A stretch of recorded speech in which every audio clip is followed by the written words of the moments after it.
सरकारनं 1 रुपयात विमाची योजना अखेर गुंडाळण्यात आलेली आहे। राज्यामध्ये आता पूर्वीचीच पीक विमा योजना लागू करण्यात येणार आहे।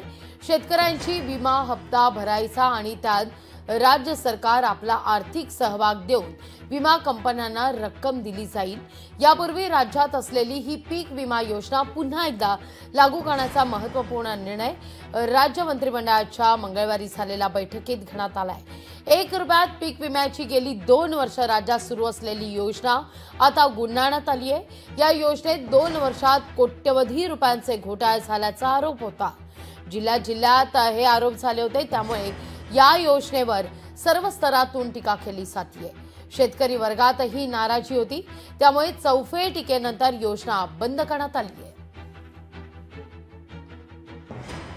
अधिक माहिती घेऊया आपले प्रतिनिधी चेतन ननावरे यांच्याकडून। चेतन, खरं तर 1 रुपयात पीक विम्याची योजना आणि या सगळ्या मुद्द्यावर अगदी 2 अधिवेशन आपण म्हणूया, अर्थसंकल्पीय अधिवेशन सुद्धा हे विशेषत्वानं गाजलेलं होतं नेमक्या याच मुद्द्यावर। त्या अनुषंगानं कालच्या झालेल्या कॅबिनेटच्या बैठकीत मात्र ही योजना अखेर गुंडाळण्याची वेळ सरकारवर आली आहे। या योजनेमध्ये आता एक मोठा बदल करण्यात आलेला आहे, कारण ज्या प्रकारचा भ्रष्टाचार या योजनेत मोठ्या प्रमाणात झालेला होता, त्यामुळे आता जी नवी सुधारणा या 1 रुपयाच्या पीक विम्यामध्ये केलेली आहे, त्यानुसार आता शेतकरी हिस्सा घेतला जाणार आहे। अर्थातच खरीप पिकासाठी शेतकऱ्यांकडून 2%, तर रब्बी पिकासाठी 1.5% आणि नगदी पिकांना 5%, अशा प्रकारे आता शेतकऱ्यांना या पीक विम्यामध्ये आपलं सहभाग नोंदवावा लागणार आहे। इतकंच नाही तर 2025-26 हंगामासाठी ही योजना आहे ती लागू करण्यात आलेली आहे, अशी ही माहिती मुख्यमंत्री देवेंद्र फडणवीस यांनी दिलेली आहे। त्यामुळे एकूणच जर पाहिलं असेल तर 1 रुपयामध्ये पीक विमा राबवताना मोठ्या प्रमाणात बोगस जे अर्ज आलेले होते लाखोंच्या संख्येने आणि कोट्यवधी रुपयांचा निधी आहे तो लाटण्याचं काम झालेलं होतं। त्यामुळे या आता भ्रष्टाचारामधील अधिकाऱ्यांवर तर कारवाई होणारच आहे, मात्र त्याचा भुर्दंड आता कुठेतरी शेतकऱ्यांना बसतानाही पाहायला मिळतोय।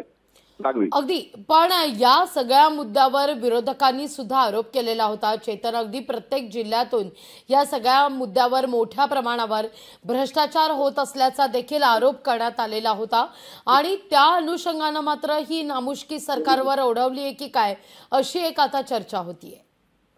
निश्चितच, कारण याच संदर्भात सरकारने ज्यावेळी आरोप झालेले होते त्यानंतर विमा हप्तादारांच्या तुलनात्मक माहितीसाठी एक राज्यस्तरीय पीक विमा समन्वय समिती नेमलेली होती लागवी, आणि या समितीने जो अहवाल दिलेला आहे त्या समितीच्या मान्यतेनंतर ही नवी योजना राबवण्याचा निर्णय आहे तो कालच्या कॅबिनेट बैठकीमध्ये झालेला आहे। आणि त्यामुळे आता प्रत्येक शेतकऱ्याला खरीप पिकासाठी 2%, रब्बी पिकासाठी 1.5% आणि नगदी पिकांना 5% विम्याची जी रक्कम आहे ती भरावी लागणार आहे। अर्थात 1 रुपयामध्ये जी मिळणारी विमा योजना होती ती आता गुंडाळण्यात आलेली आहे। निश्चित। चेतन, तुर्तास धन्यवाद तुम्ही दिलेल्या एकूणाचा सविस्तर माहिती करता। लोकशाही मराठी ऐका, पहा, जागरूक रहा।